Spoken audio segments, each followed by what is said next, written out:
Bom dia, boa tarde, boa noite, a depender do horário que você esteja assistindo esse vídeo. Tudo bem com você? Eu sou o professor Fábio e no vídeo de hoje eu gostaria de conversar a respeito de alguns operadores lineares no plano e no espaço. Vamos lá?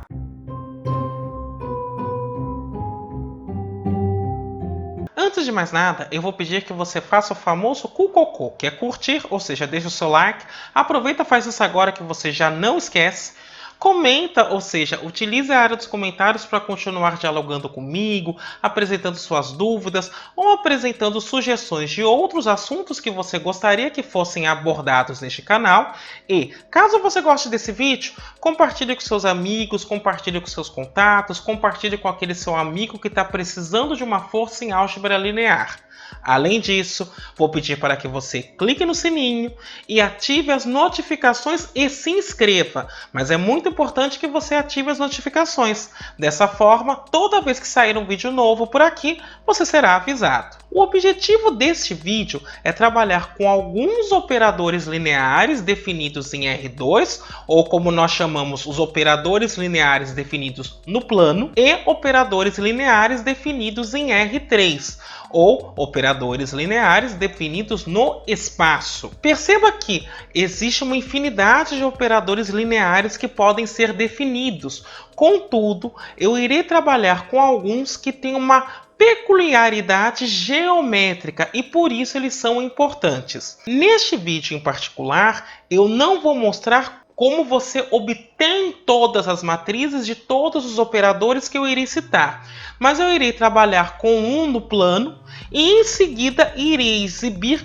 como ficam esses mesmos operadores em outras condições. Portanto, sem mais delongas, passemos a eles. O primeiro operador que eu quero mostrar é a reflexão. Então, para isso, eu vou considerar um operador linear T de R2 em R2, chamado de reflexão, neste caso, em torno do eixo OX, que transforma cada vetor V xy em R2 em sua imagem simétrica em relação ao eixo OX. Então aqui você está vendo a imagem dessa transformação. Então o que ela faz na realidade é pegar o vetor V e espelhá-lo em relação ao eixo X. E portanto, se o vetor V é da forma XY, a imagem dele é dada por X menos Y. Então, o que eu pretendo fazer neste momento é mostrar qual é a matriz que representa essa transformação linear. Para isso, eu vou considerar a base alfa como sendo a base canônica em R2. E perceba, quando eu estou falando de uma matriz que representa uma transformação, ela depende da base. Se eu mudar essa base, eu encontrarei uma outra matriz. Mas, tradicionalmente, trabalha-se com a base canônica, a menos que isso esteja explícito de alguma maneira. Então, neste sentido, perceba que o vetor 1, 0 é levado nele mesmo, porque o x não altera o valor e o y apenas troca o sinal. Já o vetor 0, 1 é levado no vetor 0, menos 1. E, portanto, a matriz que representa essa transformação linear, uma vez que estamos trabalhando com a base canônica, é a matriz 1, 0, ou seja, na primeira coluna eu coloco as coordenadas da imagem do primeiro vetor da base, e na segunda coluna eu vou colocar as coordenadas da imagem do segundo vetor da base. Então, 0, menos 1. Além disso, se eu chamar T de V igual a um determinado par ordenado W1, W2, então o que eu tenho é que o W1 é X e o W2 é menos Y. E assim estou definindo então a reflexão em torno do eixo OX ou em torno do eixo X. Em geral, os operadores lineares de R2 ou de R3 que levam cada vetor em seu simétrico em relação a alguma reta ou plano são chamados de reflexões. E se eu considero a base canônica de R2 e de R3, eu consigo definir então algumas reflexões. Quando eu penso na reflexão em torno do eixo y, agora as coordenadas ficam menos x, y. E a matriz é menos 1, 0, 0, 1. Se eu considero a reflexão em torno do eixo y igual a x, ou seja, a reflexão em torno da reta que representa o gráfico da função identidade, então, nesses casos, as coordenadas ficam yx, e aí a matriz fica 0, 1, 1, 0. Se eu passo para o espaço, eu posso considerar a reflexão em torno do plano xy, e nesse caso perceba que o que muda de sinal é somente a variável z, e isso também está explicitado na matriz. Posso pensar na reflexão em torno do plano yz, e nesse caso, a coordenada que vai mudar de sinal é justamente a coordenada x, e o mesmo é observado na matriz. E também eu posso fazer uma reflexão em torno do plano xz, e neste caso, a coordenada que troca de sinal é a coordenada y, e isso também está refletido na matriz. O segundo operador que eu quero apresentar é o que eu chamo de projeção. Então, neste caso, eu vou considerar um operador linear de R2 em R2 que transforma cada vetor v xy de R2 em sua projeção ortogonal sobre o eixo OX ou sobre o eixo x. Então, no fundo, o que essa projeção faz, conforme você está vendo na tela, ela pega o vetor xy e a imagem dela é o vetor x0. E com esta definição para a transformação T, eu posso pensar na matriz que define essa transformação. Então, para isso, eu vou considerar novamente a base canônica em R2, ou seja, os vetores 1, 0, 0, 1. E perceba que, neste caso, se a T de V é dada por um par ordenado W1, W2, então o W1 neste caso vai ser o próprio x e o W2 é 0. Portanto, o que eu tenho aqui é que a T de 1, 0 vai ser dada por 1, 0 e a T de 0, 1. Neste caso, eu mantenho o x e o y eu 0. Logo, quando eu considero a matriz que representa essa transformação na base canônica, essa matriz é dada por 1, 0, 0, 0. Em geral, uma projeção, ou mais precisamente uma projeção ortogonal de R2 ou de R3, é um operador linear que transforma cada vetor em sua projeção ortogonal sobre alguma reta ou algum plano que passa pela origem. Perceba que eu posso considerar, por exemplo, a projeção sobre o eixo y, e neste caso as coordenadas ficam 0, y, e isso também se reflete na matriz. Eu posso pensar na projeção, se eu estou agora no espaço, sobre o plano xy. E perceba que nesse caso, isso é equivalente a zerar a coordenada z. E novamente, isso também acaba aparecendo na matriz. Eu posso pensar na projeção sobre o plano yz. E neste caso, a coordenada que é zerada é a coordenada x. E novamente, a matriz reflete isso. E, por fim, eu posso pensar na projeção sobre o plano xz, e neste caso, a coordenada que eu vou zerar é a coordenada y. Um outro operador linear interessante e que eu quero apresentar são as rotações. Num primeiro momento eu vou mostrar como ela se comporta no plano e depois eu mostro as equações à medida que eu estou trabalhando no espaço. Então, eu vou considerar um operador linear T de R2 em R2, que gira cada vetor v de R2 de um ângulo fixado θ. E aí, este operador é o que eu vou chamar de rotação, neste caso no plano. Então, a ideia é a seguinte. Eu pego o vetor v, mantenho fixa uma de suas extremidades na origem, e aí eu giro esse vetor por um ângulo θ.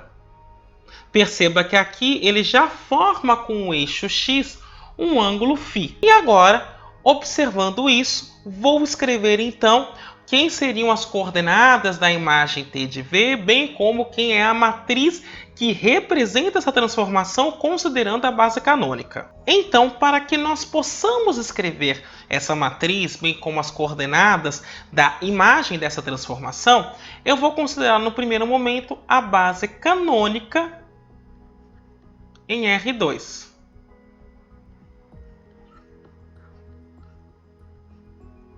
E lembremos que o vetor V, na sua posição inicial, era dado por XY. Para nos ajudar a enxergar o que acontece, eu vou desenhar dois triângulos. O primeiro representa o vetor V na sua posição original. Então aqui estaria o eixo X, aqui eu tinha um ângulo φ, este tamanho era X, esta altura era Y, e este tamanho eu vou chamar de R, que nada mais é do que a norma do vetor.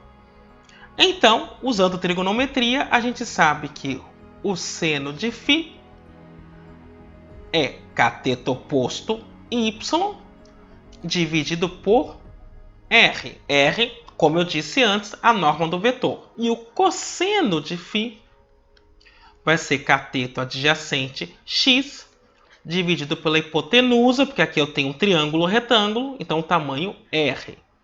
E isso me leva então a dizer que o x é r cosseno φ e o y é r seno φ. Agora, no segundo caso, eu tinha um triângulo com o mesmo tamanho r, só que agora eu tenho o ângulo θ mais φ. E aqui eu vou ter a coordenada W1 e esta altura será dada pela coordenada W2. Lembrando que eu estou supondo que a T de V é descrito pelo par ordenado W1, W2. Então, novamente, o que eu tenho usando trigonometria e fazendo analogia justamente com essas definições de x e y é que este W1 vai ser dado por R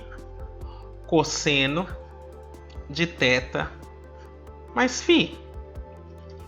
E o W2 vai ser dado por R seno de θ mais φ. E agora, então, eu vou me deter um pouquinho em W1 e W2. Então, perceba que neste momento eu destaquei W1 e W2, eu coloquei no alto da tela, e aqui eu vou utilizar algumas identidades trigonométricas. Veja, eu coloco o R, que está multiplicando o cosseno dessa soma, e isso nós sabemos que é cosseno do primeiro vezes cosseno do segundo, troco o sinal, seno do primeiro vezes o seno do segundo. E no caso de W2, isso vai ficar R que multiplica seno θ cosseno φ mais seno φ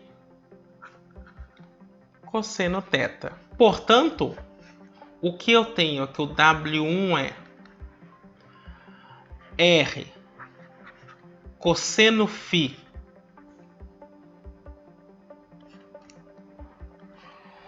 cosseno θ, e aqui eu já estou rearranjando de uma maneira que me seja conveniente, menos R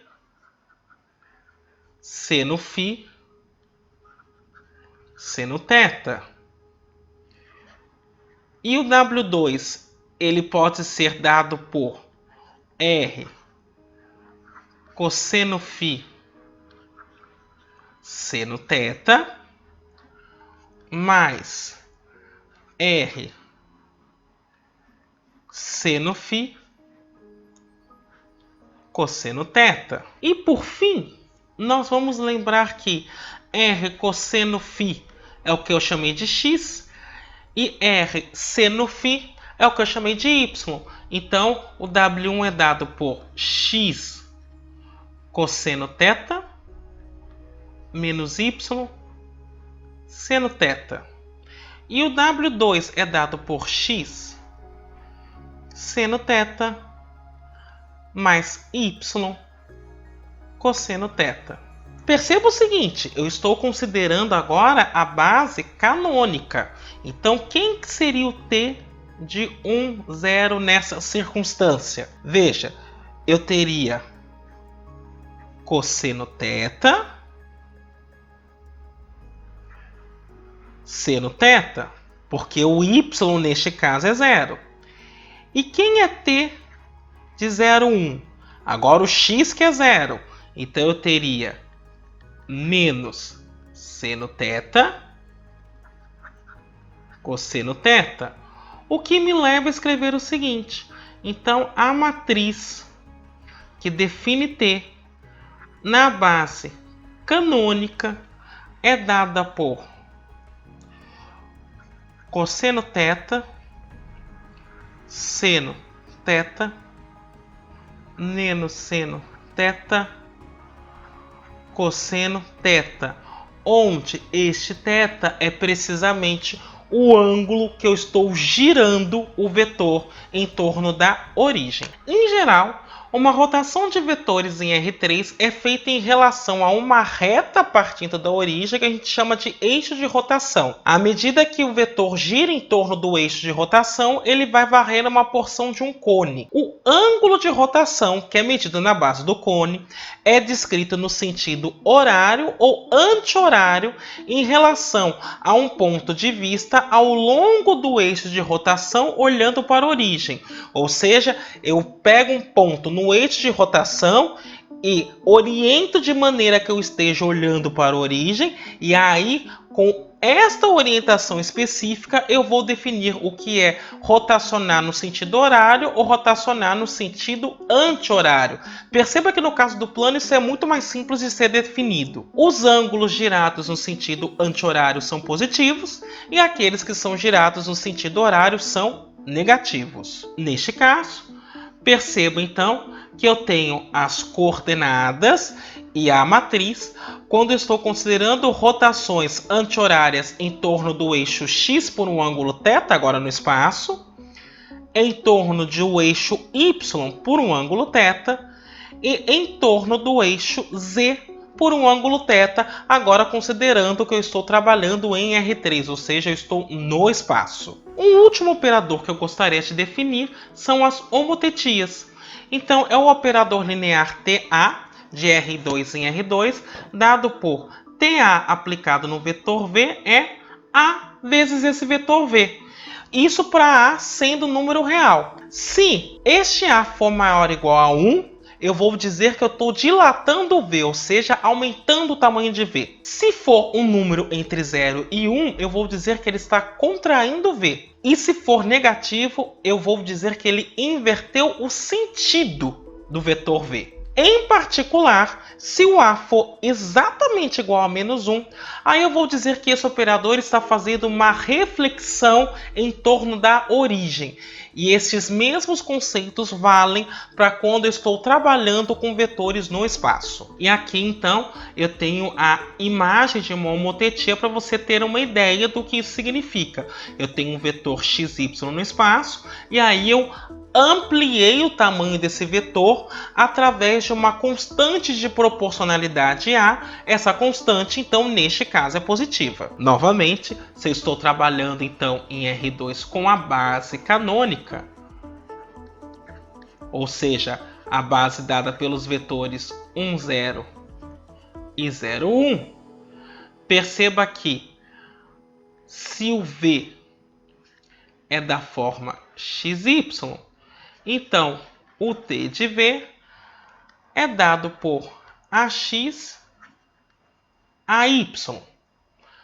Portanto, as coordenadas aqui são AX e AY. E perceba, se eu estou trabalhando com o vetor 1, 0, então a imagem dele vai ser A0. E a imagem do vetor 0, 1 vai ser 0A. Logo, quando eu pegar a matriz de T utilizando a base canônica, essa matriz será da forma A0, 0A. Se eu estiver trabalhando em R3, perceba que eu também tenho uma matriz diagonal, e aí as coordenadas são da forma AX, AY, AZ. Um exemplo, só para a gente finalizar essa ideia, eu vou determinar se T1 bola T2 é igual a T2 bola T1, onde T1 é a projeção ortogonal sobre o eixo X, e T2 é a projeção ortogonal sobre o eixo Y. Neste caso, eu vou utilizar aqui a base canônica. Então, eu vou considerar alfa como sendo 0, 0, 1. Em particular, a matriz que define a transformação T1, que é a projeção sobre o eixo X, projeção ortogonal, nós vimos que é 1, 0, 0, 0. Além disso, a matriz que define a transformação T2, que é uma projeção ortogonal agora sobre o eixo Y, é dada por 0, 0, 0, 1. Como eu estou trabalhando com composição de transformações, isso nada mais é do que verificar o produto de matrizes. Então, eu vou verificar se o produto da matriz T1 por T2 é igual ao produto de T2 por T1. Então, façamos o produto de T1 por T2. Ou seja, da matriz 1, 0, 0, 0 com a matriz 0, 0, 0, 1. Isso dá 1 vezes 0, 0, mais 0 vezes 0, 0, porque aqui eu vou multiplicar a primeira linha com a primeira coluna, primeira linha com a segunda coluna. Então, 1 vezes 0, 0, 0 vezes 1, 0.